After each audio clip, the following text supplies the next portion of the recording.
Hola, hola, I'm Neto Velasco. I'm a photographer and tattoo artist based in Austin, Texas, and this video is all about the new Canon R6V. So instead of putting the images and slow motion video of the camera itself, because we already know how the camera looks, which is amazing, I wanted to test it for the first time, taking it outside, just like vlogging style, because I am gonna use this camera as a vlogging camera and content creation camera.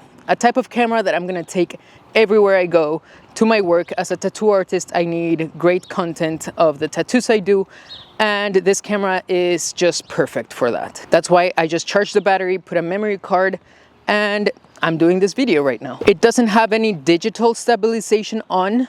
I am just using the IBIS, so I don't know if you guys can see wobbles. I am recording with the new Canon RF 20 to 50 mil. Right now this is 20 millimeters. I don't even have my arm fully extended. This is fully extended at 20 mil, and you know, I just don't want my arm to get tired from being all like that extended. I am recording in 4K fine, which is the downsampled from the 7K sensor, and I'm doing 24 frames per second, ISO 800, f4. I do have an ND filter because it is bright in Austin, Texas. So those are my settings on the camera right now. So what I'm gonna do right now is also test, I wanna do like some slow motion, just so you guys can see how that looks, and I'm gonna feed a duck that I usually feed over here in the back. There's a pond by my house, a little lake. It's not a lake, it's like just water there. And there's a duck that lives there. So let's see some slow motion with that duckling.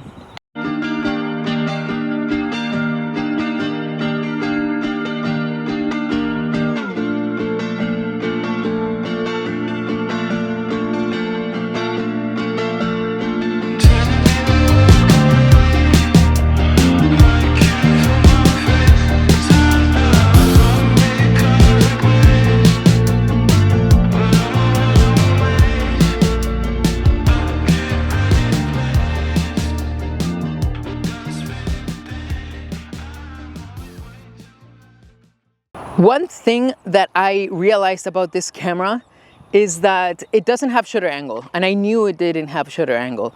I really hope they add shutter angle in a firmware, because right now that I'm changing into slow motion, I was doing 4K 60 frames, 4K fine 60 frames per second, because you cannot go over 60 frames per second with the 4K fine.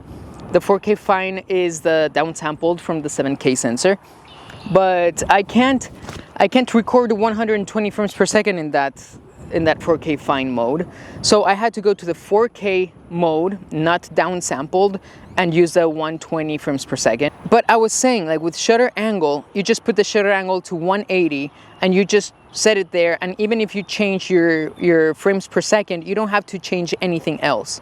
The camera does it with the shutter angle. Right now that I'm filming 60 frames per second, 24 frames per second, and 120 frames per second, I need to change the shutter speed to match that frame rate, which is a little annoying because sometimes I forget. Like I was recording and I forgot to change it. So with the shutter angle, you don't have to do that. You just set it and forget it, but not with this camera. And I understand it's more affordable camera. I cannot expect all the stuff that the Canon C50 has, but again, it would be amazing if Canon would bring this in the firmware. This is a little duckling now that he ate. Hey baby, want me to pet you? Or you want to bite me? You want to bite me or you want to be with me? I don't know what he wants. He wants more food. He's a chunky monkey. You're a chunky monkey, huh? Yeah, he's a chunky monk. But anyway, so shutter angle, I hope they bring it in a firmware update. The camera itself feels amazing. I'm just holding it with no tripod or anything. It's extremely light.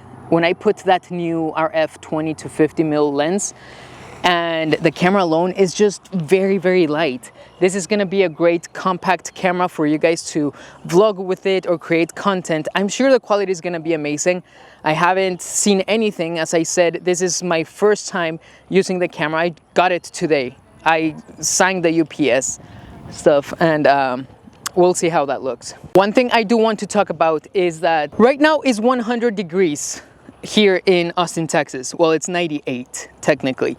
It's not humid right now, but well, I mean, yes, it is humid, but it's not as humid as it was like previous days, but it's still 98 degrees. And when I was recording 4K 24 frames per second and 4K 60 in the fine mode, everything was great. When I changed from 4K 120, I wanted to keep recording to see if the camera would overheat, and it didn't, but it did appear the little thermometer thing on the menu screen with no bars on. So I believe that usually like it fills the bars until it's overheating and then it just powers off, I guess. But I kept recording to see if it would overheat, and it didn't. Just one of those lines, I think 1 out of 6 or 8 lines popped from the overheating thermometer thing on the screen. Didn't overheat. I did hear the fan going on my camera. I have the settings that comes with. I think it's just like low fan speed. You can put it to go faster, but I just left it how it is. I did hear it. I don't think it would interfere with a microphone on the camera, but I have no idea. I have the microphone right here. I could hear the fan, but it was not like bad. It was totally fine. So what am I gonna use this camera for? I already have the Canon C50, and actually, speaking from the truth, I wanted the C50 to be kind of like this camera. A camera that I could just take everywhere and just create great content. The C50 is amazing. It's way more chunky. So sometimes when I go out, I don't want to take it because it's bigger, and you know, it doesn't have IBIS, which is great for cinema stuff. I've used that camera to do professional work for my wife, who is also a content creator, and the camera, the quality is just unmatched. But that camera doesn't inspire me like to take everywhere I go, right?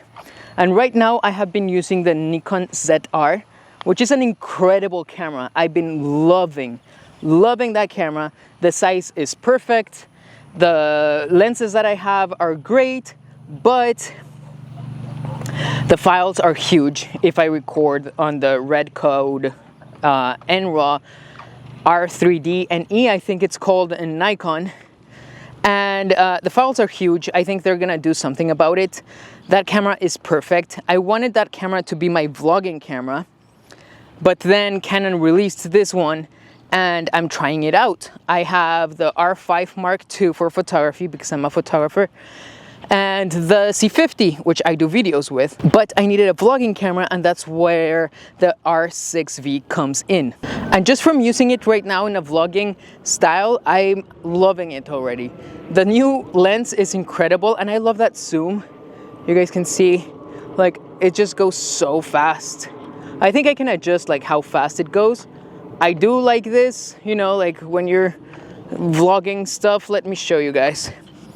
Like if I'm creating content, you know, I want just to zoom in and then just show everyone stuff. But yeah, one other thing is that I haven't noticed is the wobbles. I am looking myself at a very, very small screen in the camera, so I cannot see if it's wobbly or not. I will see that in the editing, and you will let me know if it's too wobbly or not. But so far, I can already tell this camera is gonna be in my camera bag every day, creating content. As I said, I'm a tattoo artist, so I'll be creating content with this camera about my tattoos and stuff. And honestly, it's a perfect travel camera. When I was feeding the duck, I tried taking photos. Although this camera is not for photography, and I've read on multiple forums that people are asking if this is a true hybrid camera. It does take photos, but it doesn't have a mechanical shutter, so I cannot use a flash in my camera, and I do a lot of flash photography. So this camera, I'm only gonna use it specifically for video. I have my Canon R5 Mark II for photography, and I believe if you want a true hybrid camera and you only want one camera, just get the R6 Mark III. The photos are gonna be unedited. I didn't even shoot RAW. I just shot JPEG, just manual mode and see how it looks. I haven't seen them because I've only seen them from the little screen, the 3-inch screen. So we'll see how that looks. I love how many buttons that you can configure in the camera.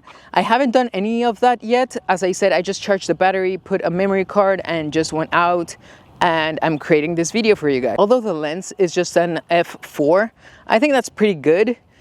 I am using my ND all the way up, and the ND filter is a 10-stop ND filter. I'm recording an f4, and yeah, the ND is all the way up. So it is bright. I do not need that 2.8 in bright sunlight. I'm guessing like if I shoot in, I don't know, in a concert or things like that, I would need the 2.8, which I have lenses for that. But this RF 20 to 50 is perfect for vlogging. I love that zoom. That zoom is great. What do you guys think? So far in this 20 minutes that I have used the camera, it just feels like any other Canon camera. Just the grip on it is very good. The shape of the camera is great. It's just like a brick, and it feels very well balanced with that new Canon RF 20 to 50 millimeter lens. I love it.